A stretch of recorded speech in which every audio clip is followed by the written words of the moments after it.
YouTube's the one I always worry about. YouTube is the dodgy one. YouTube does not work as well as Twitch. Okay, so Twitch is working. Hello, Twitch Nation. What's going on, everybody on Twitch? Let's see if it's working on my website. Stream Twitch is working on my website. That is a very good sign. So Twitch, my website. Can we complete the trifecta? Is YouTube going to work first time, which is very rare. Let me know, guys, if this is working on the YouTube. Let me know, guys. YouTube's always a little bit dodgy for live streaming. Let me know. Let me know, guys. Once we get the green light, the YouTube is all good. We will begin. I mean, maybe if I can just check my channel. Let me see if I'm live. Yeah, we're live on the YouTube. Nice one, everyone. Cool. Alright, great. Brilliant. Let's go. Okay, so we don't have long before UFC 259 starts. Scheduled to start in about an hour and 30 minutes. I feel like I need to take a deep breath, man. It has been a busy fucking week, boys. It has been a very busy week. I haven't fucking stopped. So yeah, man. It's I'm gonna try and like catch my breath a little bit. I'm gonna take it easy on this live stream, just to try and chill out a little bit before this event. Okay, so Blachowicz versus Adesanya prop bets. So I'll give the prop bet speech that I give every single week. Prop bets are super risky. They come with tons and tons of variance, just because of my personal strategy for prop bets. So my philosophy on prop bets, which you can see here, is to go for high risk, high reward bets. So MMA is a really difficult sport to make money on with pre-fight betting, right? It's difficult enough when you're trying to predict who's going to win the fight, either this dude or this dude. When you start betting props as well, you know, method of victory, like, you know, this guy to win by decision, this guy to win by knockout, you add another layer of variability, another layer of variance to betting, which makes it even harder. So, you know, you'll see a lot of prop bets, you know, things like, let's take a look, like this fight, for example. You can see props like Cruz to win by decision, which is a reasonably likely outcome, right? Good chance this fight goes the distance. Good chance if it goes the distance, Cruz wins by decision. But those are not the prop bets that I like, because, like I say, it's hard enough to make money betting on who's going to win or lose. When you add in method of victory as well, it just gets very tricky. So my strategy is to bet on prop bets that have got a great risk to reward ratio. That doesn't mean we're going to be betting on the most likely outcomes. So if we look at Adesanya Blachowicz, most likely outcome tonight is probably Adesanya by knockout. But if you look at the odds on Adesanya by knockout, you know, 2.30, pretty bad risk to reward ratio. You're barely just getting a 1-to-1 return on your money. So that's not what I like to do. It's like if you were to play roulette and you were to put all your money on the ball to land on 13 black, right? And they spin the wheel and it lands on any of the other 47 numbers and you lose your money because you went all in on 13 black.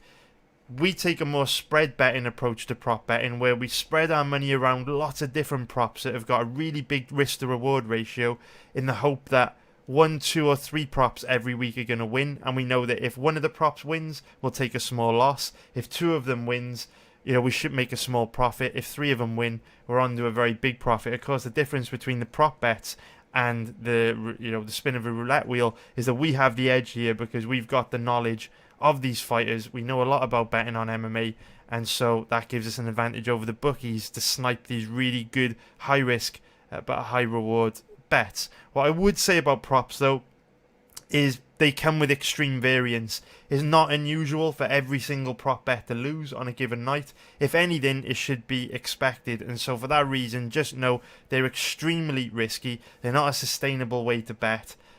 You know, it's a roller coaster bet in these, and you can see that by the profitability chart. So we've been tracking results on prop bets for the past 2 years now. As you can see, it's just a total roller coaster, up and down and up and down and up and down. So just bear that in mind. Don't go too big on these props. They are long-term profitable over the last 2 years since we've been tracking them, but at the same time, you know, just expect a roller coaster. Don't be expecting a lot of these bets to win. So the first prop that we will get into in this video is going to be Sean Brady to win inside the distance at odds of 3.50 plus 250. And the reason why I really like Sean Brady to win inside the distance here is because Jake Matthews has a lot of weaknesses that I feel Brady can exploit. The first weakness being Matthews tends to fight with a blitzing style of striking that doesn't really react to what his opponent is doing. We were talking about this with Nikita Krylov last week for his fight with Ankalaev, where Matthews is one of these guys that, because he's quite an average striker, when he comes forward to attack his opponent, he'll already have programmed in his head what he's going to throw. So if he blitzes forward, before he blitzes forward, he'll think, right, I'm going to go forward to throw a leg kick, and that's what he'll do. He'll blitz forward, throw a leg kick. Or he'll think, I'll blitz forward, throw a right hand, and that's what he'll do. He's pre-programmed. But because of that, because he's already worked out in his head what he's going to do, he's not paying any attention to how his opponent might counteract that or react to him. And we know Sean Brady is a very, very good counter-striker. I can count on one hand the number of guys that have been able to drop Court McGee in his long career. And Brady, caught McGee big and dropped him with a beautiful, beautiful counter punch that came with such speed and accuracy that McGee just didn't see it coming. So, with Matthews' style of striking and Brady's ability to punish his opponent for coming forward recklessly, I do think that there's a really good chance that Brady knocks Matthews out. But rather than taking Brady by knockout or TKO, which the odds on that are pretty good to be fair, I think Brady by knockout or TKO is about 6.0, 7.0. That reminds me I need to say something else. Obviously, I've got a website, I've got a big community, so I post prop bets to this article throughout the week. The liquidity on prop bets is very, very low. And what that means is the more money that comes in on prop bets, the more the odds will change. So I've been posting prop bets, this article. It's like a working document. I've been posting them since like Monday of last week. So the odds you see listed on these prop bets may not be the odds that are available right now because they may have declined. They may also have got better. It swings both ways. But what I would also say about props is odds tend to differ dramatically from site to site. So this is where it's beneficial to have multiple betting accounts. Because if you see the odds here in this prop bet article and you like them a lot, and you can't get them on your site, you may get them if you shop around a little bit. So for example, if we look at something like Megan Anderson to win by knockout or TKO, you could get anything from 13.0 right down to 5.30 on Sports Interaction. So if you only had Sports Interaction and you wanted to bet Anderson to win by knockout or TKO, you would be getting a much worse risk to reward ratio than someone with a different site. So that's just kind of like the way props are. But I do like Sean Brady to win inside the distance here as opposed to knockout or TKO, just because Jake Matthews is quite a low level on the ground, and he also tends to get tired as the fight goes on, and when he gets tired he does tend to get very sloppy on the ground. And so Brady showed us in his last fight against Christian Aguilera he can jump on a pretty nasty submission very, very quickly. And so taking Brady inside the distance as opposed to knockout or TKO just covers us if Matthews were to get tired in the second half of the fight and Brady takes him down, puts him in a bad position on the ground like we saw Rocco Martin do. Or if Brady were to drop Matthews, Matthews couldn't recover in time and got caught in a submission if Brady kind of jumped on top of him, took his back or something like that. So I do like Mr. Brady to win by a win inside the distance. And yeah, the odds aren't great, but I do think that's a good risk to reward ratio on that one. The next prop is probably my favourite prop out of all of them. And don't confuse, don't confuse me saying it's my favourite as me being like super confident or anything. I don't think this bet is super likely to hit, but I do think it gives us the best risk to reward ratio out of all the props this week. So Askarov to win by knockout or TKO at 10.0 plus 900 is a brilliant bet.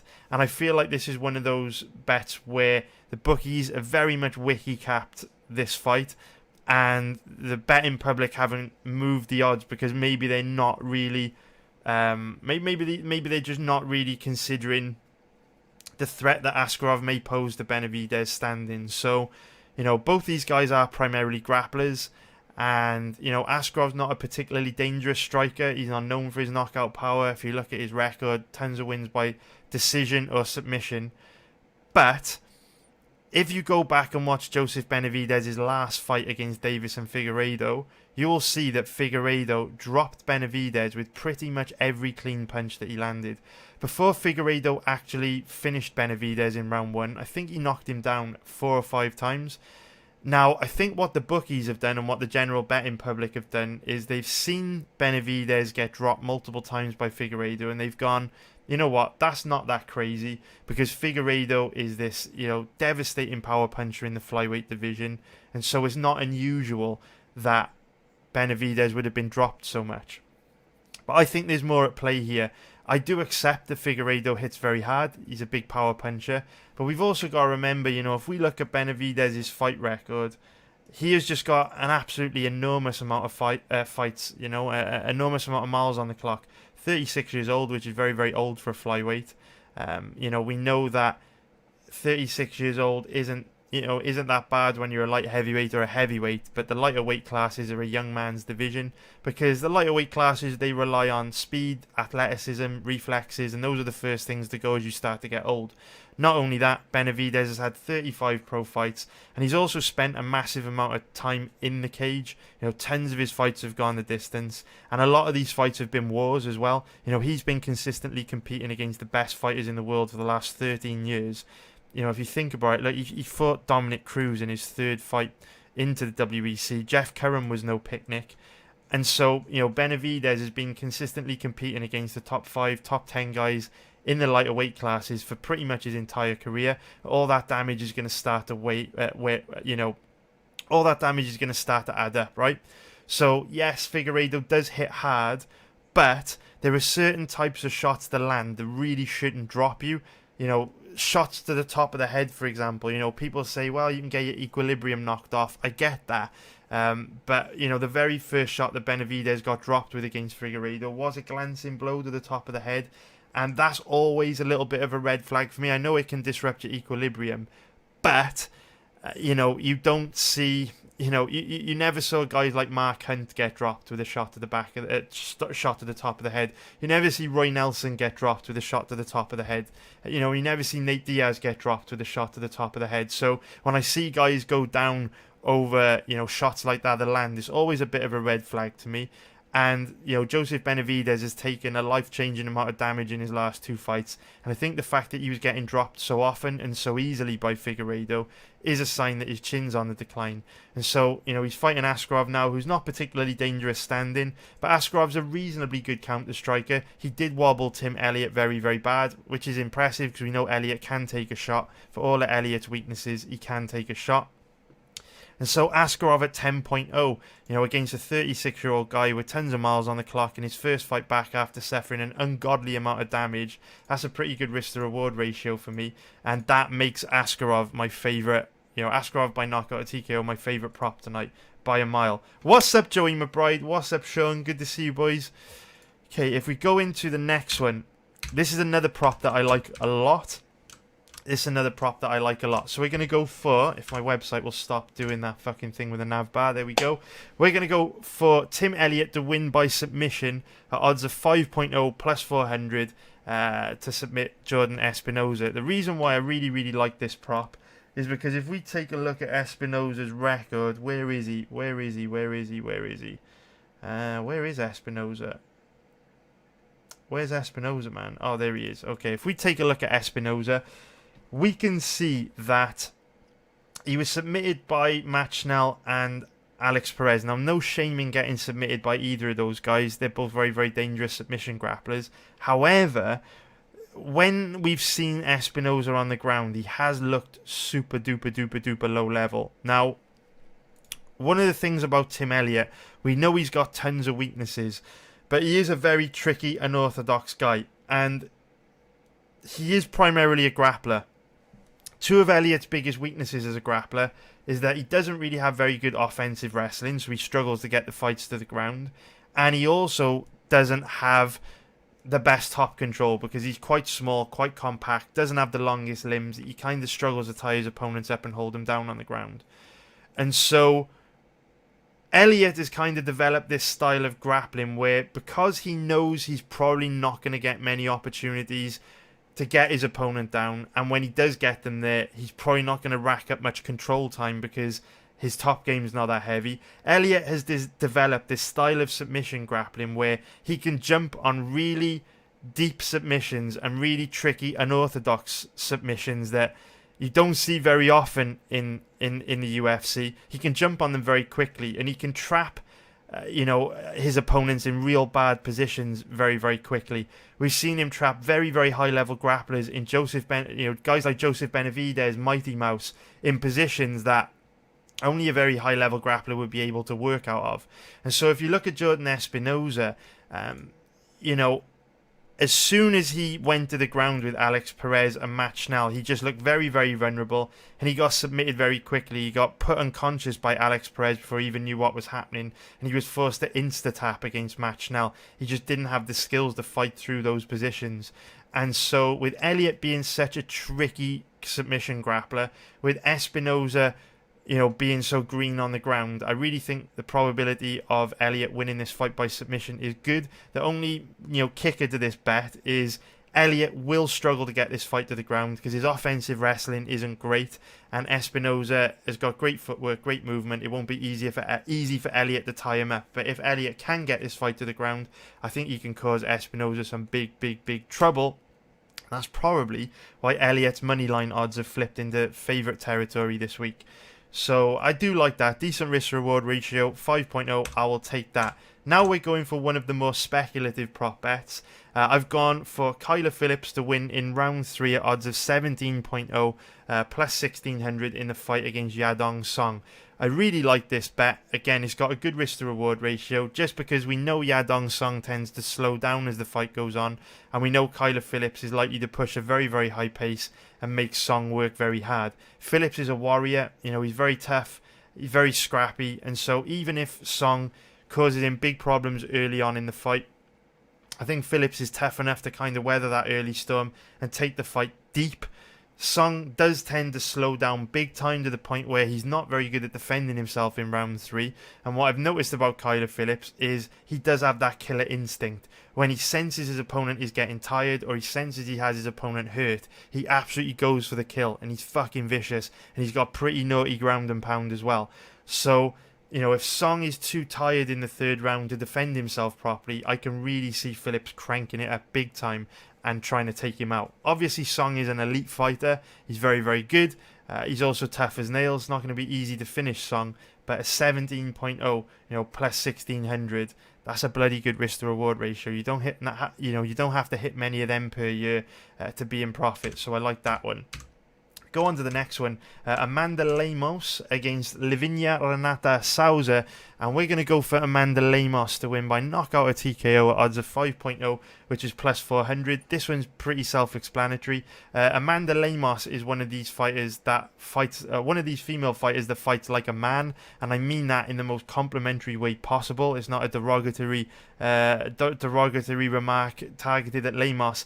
If you can fight like a man, that's fucking brilliant. Because when you see, the majority of fighters in the women's MMA divisions compared to the men's MMA divisions, they have a different level of athleticism, right? It's why, we don't really see men and women mix in sports, right? You have women's divisions in athletics and, fucking any sport you can think of, basketball, whatever it is, women's leagues, men's leagues. And so whenever you see a female fighter that moves like a man and, just has similar athleticism to a male fighter, it will give them an advantage over the majority of other athletes in their division. And when I look at Lemos, the way she carries herself, her speed, her stance, the way that she delivers powers through her strikes, she doesn't really move or look like anyone in the division in the best way possible.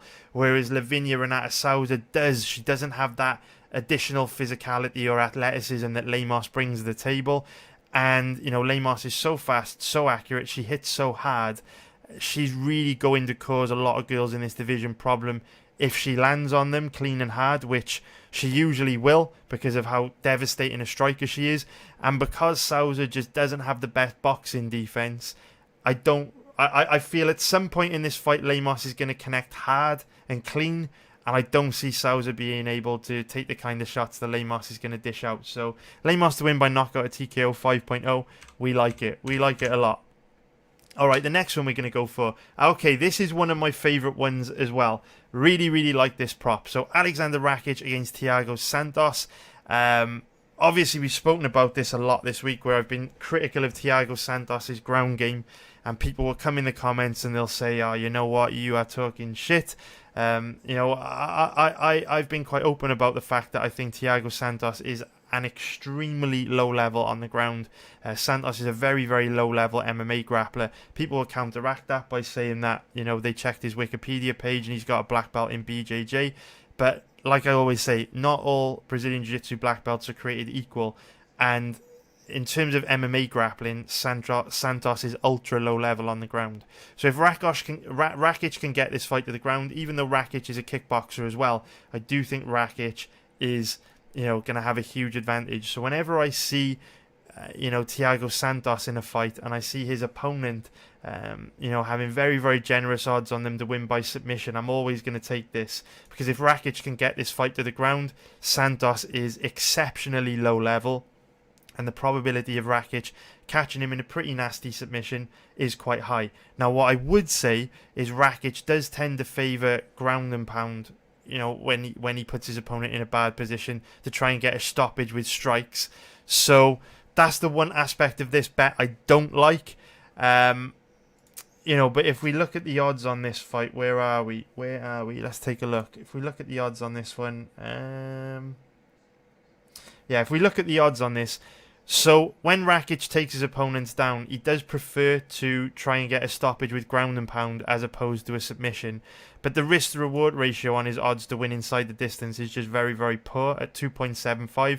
I'd rather go for the more unlikely bet, but the bet that will give us a much better reward, and just hope that Santos is tough enough to take the ground and pound, and maybe Rakic will be forced to start fishing for a submission if he wants to win this inside the distance. So I do like that. With how bad Santos is on the ground, I think Rakic at 13.0 plus 1,200 to win by submission is an absolute steal.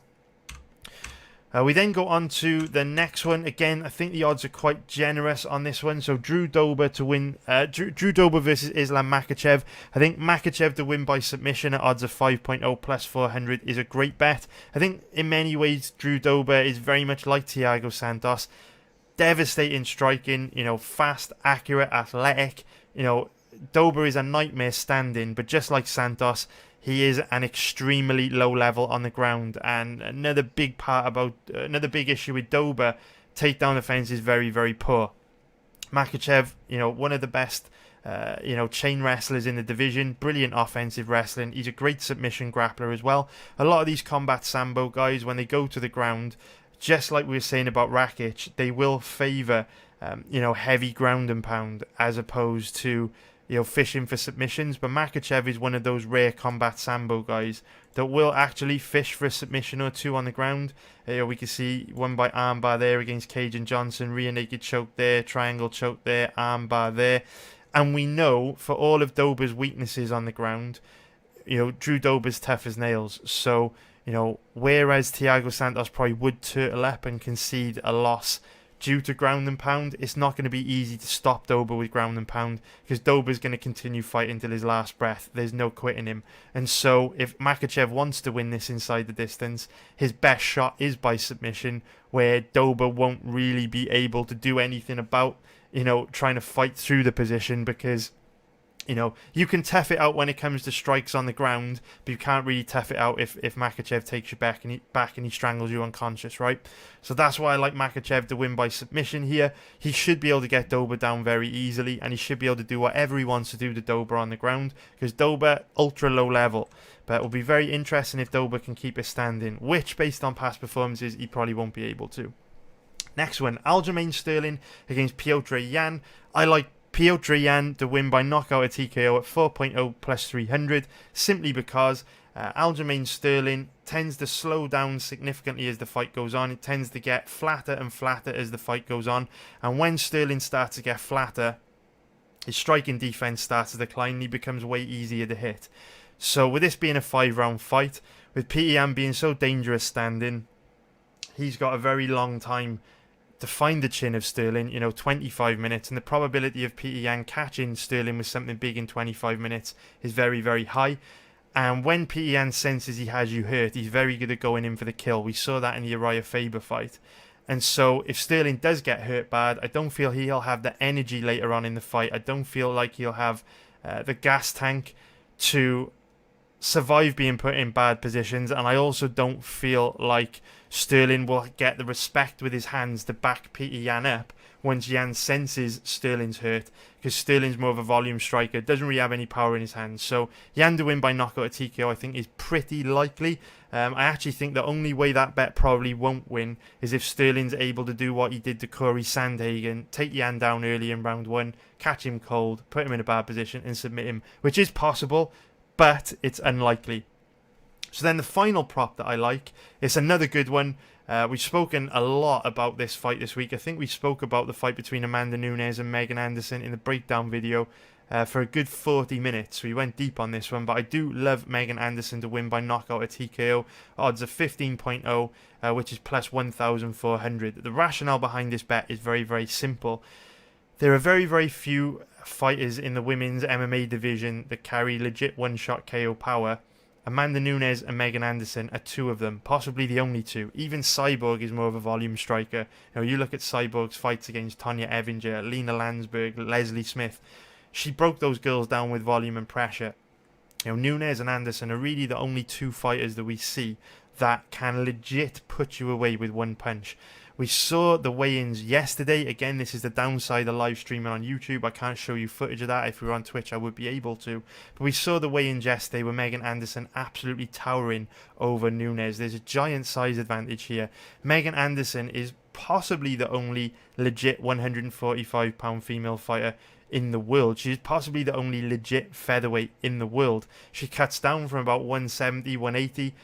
Big girl, massive, big, strong, athletic shoulders, and whenever we use the word big with a female, it's immediately interpreted as a derogatory comment, just like when we were talking about Amanda Lemos. When I talk about Megan Anderson being big, I don't in any way mean that disrespectfully. She's absolutely beautiful. She's got the perfect body type for MMA, long, lean, and tall, the absolute perfect optimum wingspan to be an MMA fighter. And she's very athletic, uses her length very well, uses her size very well, and that makes her a completely different puzzle for Nunes to solve that Nunes has never encountered before.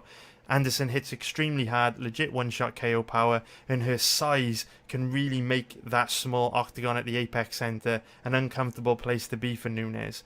Nunes has a big weakness in her skill set that has caused her an issue throughout her career, but because of how dangerous she is, because of how athletic she is, she's been able to kind of get away with the weakness. And the weakness is, if you make Nunes work a little bit, she starts to become very tired, very flat, and very sloppy. She gets away with this in most of her fights because she's facing less skilled opponents who aren't able to punish her for this weakness. So a really good example is Nunes' recent fight against Germaine de Randamie, where de Randamie would have a lot of success standing because Nunes was tired, she was flat, she was sloppy, she was winging really sloppy, looping right hooks which would miss. But every time it got to the stage in the fight where Nunes would start to get into trouble against de Randamie standing because she was too tired to back de Randamie up, Nunes would shoot a double leg takedown, take de Randamie down and alleviate that pressure and buy herself some more time. And that worked. De Randamie was hopeless off her back, made no effort to work her way back up to her feet. And we've seen that in, many fights throughout her career. The Valentina Shevchenko fights, where she put Shevchenko into a defensive shell. And so both girls got into this really low volume staring match where Nunes was allowed to pace herself. We've seen in the Raquel Pennington fight, every time Nunes started to look flat, Pennington didn't take the fight to her. She let her off the hook. She didn't push Nunes and force her to work, which would accelerate the rate at which Nunes would slow down, and so Nunes could get her breathing, her heart rate back into control, and catch multiple second wins throughout that Pennington fight. Anderson's a whole different problem. She's extremely aggressive standing. She will put a lot of pressure on Nunes. She'll take the space away in the octagon and force Nunes to fight in an uncomfortable range. and she hits extremely hard. What I really like about Anderson is that she's got a phenomenal gas tank. Germaine de Randamie also slowed down as the fight went on against Nunes, which made de Randamie a lot less dangerous. It doesn't really matter how hard you make Anderson work. She's just as dangerous in the third as she is in the first, which is highly impressive for an athlete as big as her, because essentially, the 145-pound featherweight division is the heavyweight division, right, for women. But her gas tank's absolutely phenomenal. So if Anderson can survive these early rounds, in the third, fourth, and fifth, this one gets very interesting, because Anderson is still going to possess that one-shot KO power, and Nunes may be too tired to defend herself, and Anderson's not going to let her off the hook like some of Nunes' previous opponents because of how aggressive Anderson is, and Anderson also hits a lot harder than Nunes' previous opponents. Obviously, the tactic that Nunes used against Germaine de Randamie to alleviate pressure with those takedowns is going to be extremely effective here, because Anderson has very bad takedown defense and an extremely low-level ground game. But where Anderson is different to Germaine de Randamie is that she's much bigger, much more physically imposing, much more athletic than Germaine de Randamie. And so if Nunes starts to get tired with that size difference, it won't be as easy to drive through and complete those takedowns on a much bigger opponent. And when you start to get tired, it won't be as easy to hold a much bigger opponent down either. So you could see a situation where, if Nunes takes Anderson down early in a round when she's starting to feel tired, but then after 2-3 minutes Anderson works her way back up to her feet and Nunes has to kickbox for the final 2 minutes of maybe the third or fourth round, that's plenty of time for Anderson to knock a tired Amanda Nunes out. That's why I think Anderson to win by knockout or TKO, it's an absolute steal at 15.0 plus 1,400. Don't get me wrong, maybe Nunes knocks her out in round one, maybe she takes her down, mounts her, stops her with ground and pound, rips her arm off, chokes her unconscious. All these are the most likely outcomes, right? Nunes is a beast, but there are things that Anderson can do here to cause Nunes big trouble, which Nunes' past opponents have not been able to do. So we're done. That's it. Prop bets, whap, whap, whap. Done. Like I say, don't go too big on these. Throughout the week we produce so much content. This week alone I've produced it's got to be over 20 hours of content this week, between my YouTube, Twitch and the website. And so we always take betting on MMA very, very seriously, right? We all take it seriously. This is our opportunity to have a bit of fun. Prop bets are great to, bet a small amount of money on every fight, just to make watching the fights a little bit more interesting, right? That's like why we like DraftKings, to have a vested interest in every single matchup. So don't take these bets too seriously. It's important to remember that gambling is also a form of entertainment. Entire cities were built on this, right? Atlantic City, Las Vegas, Macau. Don't go too big on props. It's not unusual for every single one of these props to lose. As you can see, the variance is extreme. They are in profit over the last 2 years, but it is a fucking roller coaster. So please, please, please, please, please, don't overextend yourself and go too big on these bets.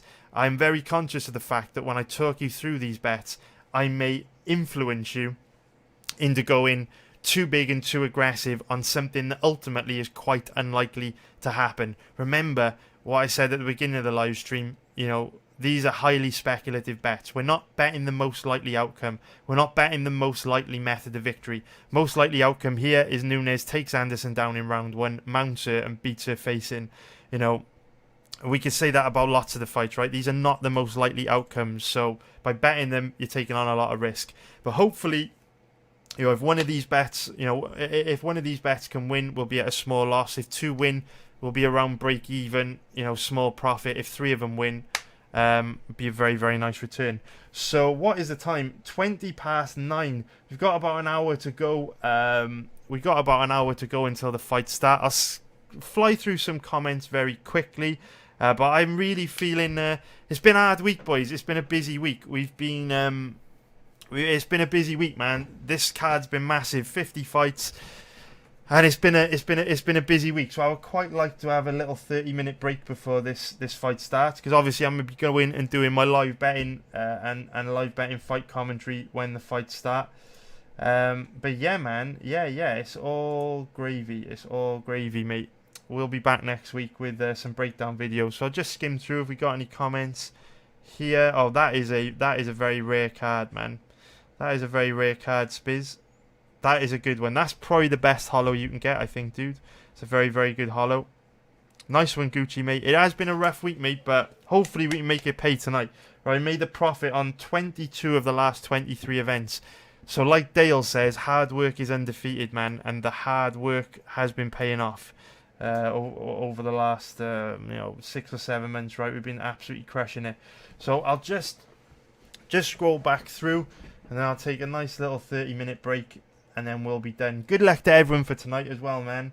Hope you all crush it. If we got any questions in the YouTubes, we'll start off with Twitch first. Twitch always gets left behind. Oh shit. Beep beep in my Jeep with the goddamn Illuminati emojis. I love it. We've got Eddie Bravo and the Illuminati in Twitch. We need an Alex Jones emoji as well. Hey, good to see you, Rivers of Red, mate. What's up, Don Quicks? What's up, Andre?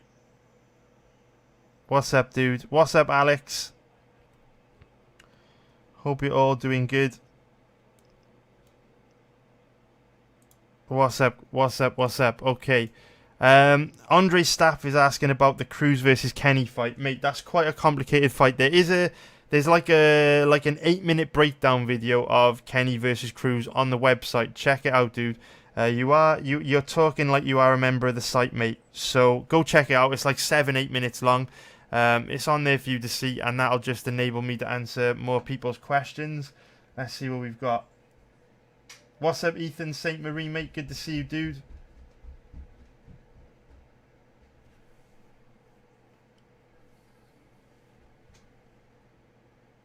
Oh yeah, these are the. Let's get this back up. These are the parlays as well, which are also very unlikely to hit.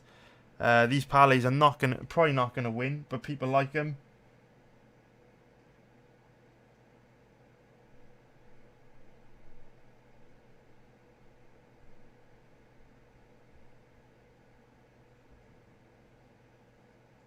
What's up, Stuart Flynn, mate? Good to see you, man. Oh, nice one, Scott Louis. Scott Louis doubled his money recently. Congratulations, dude. Aaron is saying, do you have Jan or Sterling? Definitely Jan, mate. Definitely Jan. Definitely Jan.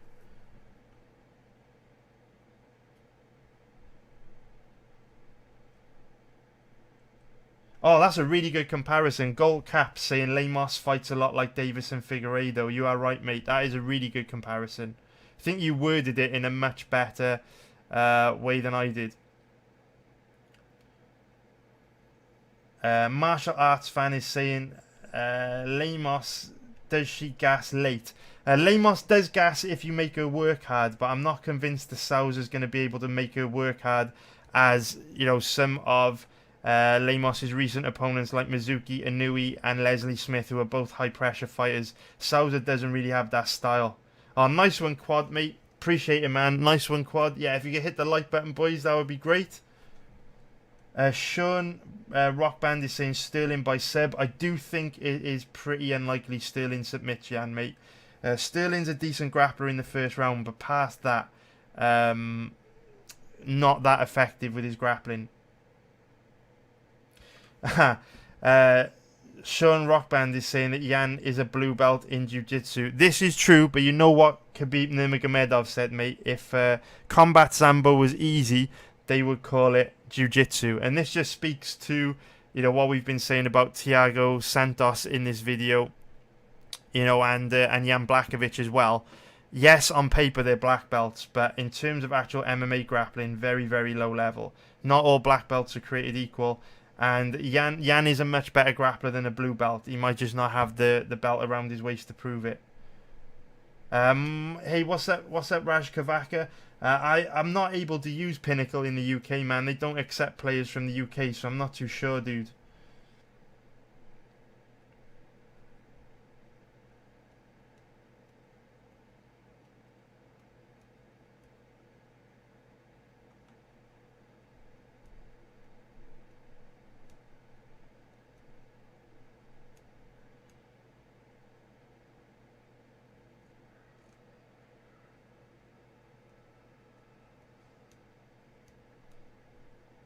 Alright, I think that's going to be it, guys. Nice one, nice one. There's no over-unders that I like for this card, man. There's no over-unders for this one.